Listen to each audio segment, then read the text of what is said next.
జలసాధన ఉద్యమంలో రాష్ట్రంలో గోదావరి నీళ్ళని కృష్ణా జలాలని ఏ రకంగా బొట్టు బొట్టు వడిసి పట్టి మన ప్రాంతానికి తెచ్చుకోవచ్చు, ఏ రకంగా మన బీడు భూములన్నీ సస్యశ్యామలం చేసుకోవచ్చు అనే ఆలోచనతో కృష్ణా గోదావరి జలాల్లో తెలంగాణకు ఎట్లా న్యాయం జరుగుతుందో చెప్పే ఆ పోరాటంలో స్వయంగా పాటలు రాసిన, ఇక్కడి కళాకారులను స్వయంగా మాట్లాడించిన, అదేవిధంగా స్వయంగా ఇక్కడికి బ్రిగేడియర్గా వచ్చిన కేసీఆర్ గారు ఆ రోజు ఎంచుకున్నది కామారెడ్డి నియోజకవర్గాన్ని.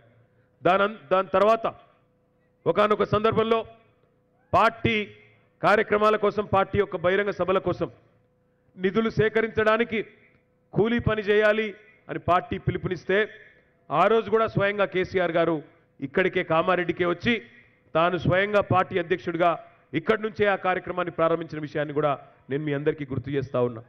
దాని తర్వాత ఒక్కొక్కటిగా ఎన్నో సందర్భాల్లో ఈ నియోజకవర్గంతో తనకున్న అనుబంధాన్ని, ఉద్యమ కాలంలో తనకున్న ప్రేమని ఎన్నో సందర్భాల్లో ముఖ్యమంత్రి గారు చాటుకున్నారు. ఇంకొక సందర్భం కూడా నేను మీకు గుర్తు చేయాల.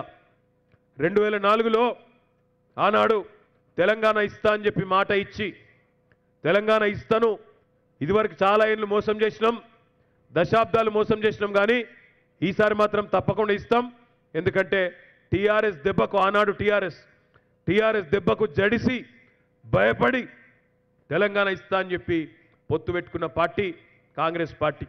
ఆనాడు ఎన్నికల్లో మనతో పొత్తు పెట్టుకున్నారు. 2004లో నిజానికి పొత్తులో భాగంగా నిజానికి మనం ఇక్కడ మనకున్న బలానికి మనమే పోటీ చేయాలి.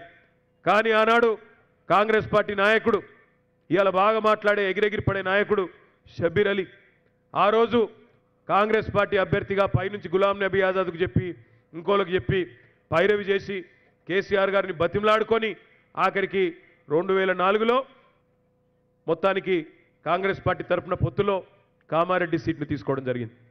ముఖ్యమంత్రి గారికి నిజానికి ఇక్కడ ప్రచారం లేదా అన్నాడు. తనంతట తాను వేరే నియోజకవర్గాలకు ప్రచారానికి పోతుంటే ఇదే షబ్బీర్ అలీ గారు, ఇవాళ కేసీఆర్ గారిని నోటికొచ్చినట్టు మాట్లాడే షబ్బీర్ అలీ ఆనాడు పులాంగ్ బ్రిడ్జ్ దగ్గర పోయి కేసీఆర్ గారిని పట్టుకొని బతిమలాడుకొని, అన్నా మీరు రావాలే, రాకపోతే నేను గెలువా, దయచేసి మీరు రావాలని బతిమలాడి 2004లో ఎన్నికల ప్రచారానికి రప్పించుకుంటే, ఆనాడు పొత్తు ధర్మంలో భాగంగా, మిత్రధర్మంలో భాగంగా ఇష్టం లేకపోయినా కాంగ్రెస్ పార్టీకి ఇక్కడ ఉన్న మన బలం, మన బలగం అన్నీ ఉన్నా ఆనాడే 2004లోనే ఇక్కడ గులాబీ జెండా కామారెడ్డి అసెంబ్లీ మీద ఎగరేసే అవకాశం ఉన్నా పొత్తు ధర్మంలో భాగంగా వారికి ఆనాడు కేటాయించడం జరిగింది. కాబట్టి ఆయన గెలుపు కోసం కూడా స్వయంగా కేసీఆర్ గారే వచ్చి ఇక్కడ ప్రచారం చేసిన విషయాన్ని కూడా నేను మీకు గుర్తు చేస్తా ఉన్నా.